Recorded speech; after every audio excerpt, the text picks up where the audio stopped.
Look at this movement, a cricket batsman driving a fast ball. To the naked eye, it is a single fluid motion, but mechanically, it is a sudden, violent explosion of kinetic energy that pushes the human body right to the edge of its physical limits. If we stop the clock right here, we can see that this precise millisecond triggers an invisible, systemic crisis across the entire organism. In this frozen fraction of a second, the body is confronting three immediate engineering threats. It has to process a massive influx of incoming data, it has to manage a sudden spike in toxic metabolic waste, and it has to vent an acute wave of thermal heat. The first problem is data. The body needs to capture the fast-moving trajectory of the ball through the eyes, process that visual information, and translate it into a perfectly timed mechanical command for the arms and legs, all with zero latency. The second problem is waste. The massive muscular exertion required to swing the bat instantly generates a surge of toxic cellular byproducts that flood the bloodstream. And the third problem is heat. The sheer kinetic energy produced by those contracting muscles creates a profound spike in core body temperature. Surviving this single moment of physical exertion requires the perfect simultaneous integration of three distinct networks: the nervous system to handle the data, the excretory system to clear the waste, and the integumentary system to exhaust the heat. The entire sequence begins with an input. Raw visual data from the ball's flight path enters the eyes as an environmental stimulus. This diagram shows the biological flowchart required to handle that data. A raw stimulus is received, passed through a central coordination hub, and finally converted into a physical response. That central coordination hub is the central nervous system, or CNS. It acts as the primary data processing center for all incoming sensory information. Within the brain, the processing roles are strictly divided. The cerebrum handles the complex visual calculation of the ball's speed and trajectory, while the cerebellum instantly computes the mechanical balance required to stay upright during the swing.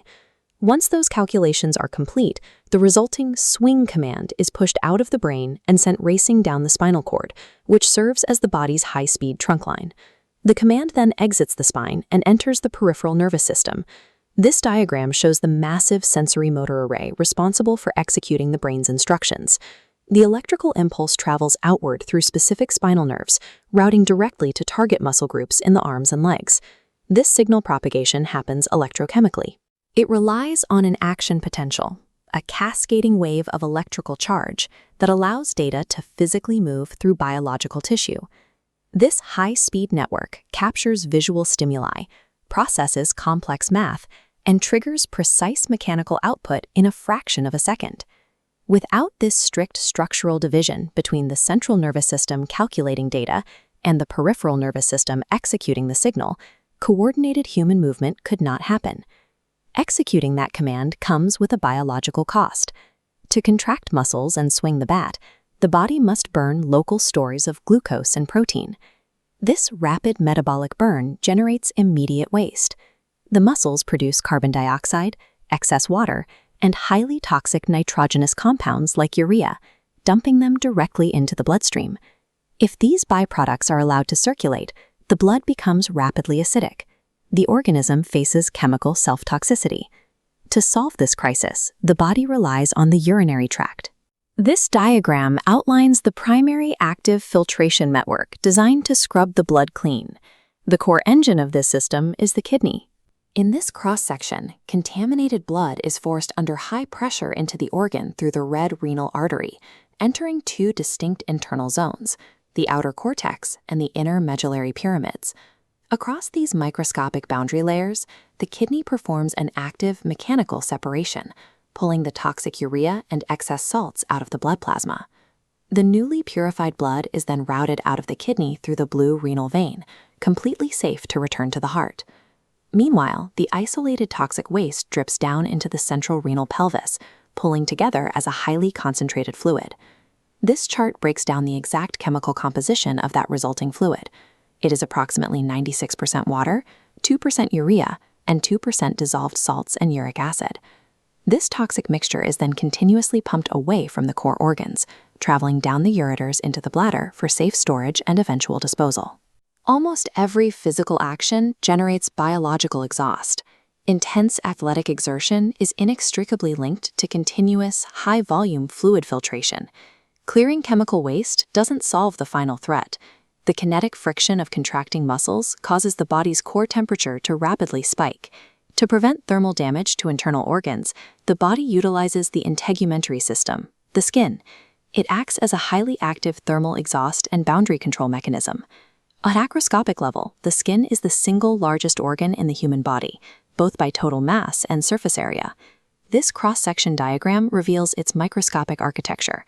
It is divided into the protective outer epidermis and the highly functional active internal layer known as the dermis.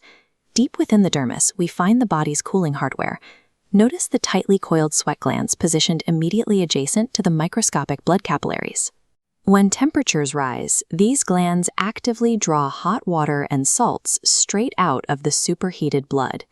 This heated fluid is pushed to the skin's surface for evaporative cooling. As liquid droplets absorb heat energy, they convert into a gas. This phase change physically pulls thermal energy away from the skin, venting core heat into the environment. This makes the skin incredibly efficient.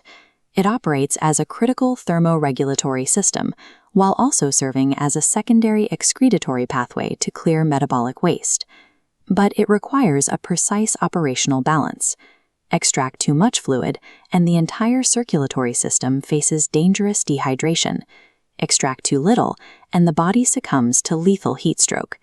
The skin is the active interface that maintains a strict structural equilibrium between the body's internal metabolic furnace and the reality of the outside world.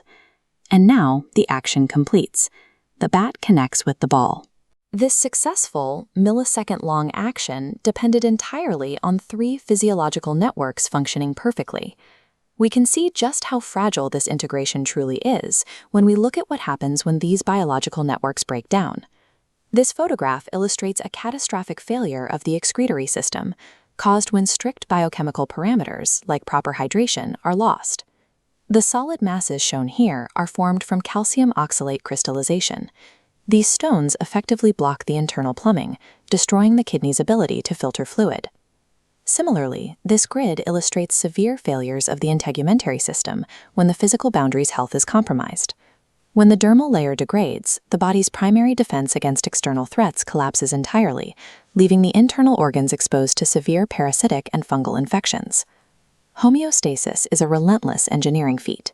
The human body functions as a tightly coupled network, where information architecture and metabolic plumbing operate in flawless, lifelong synchronization.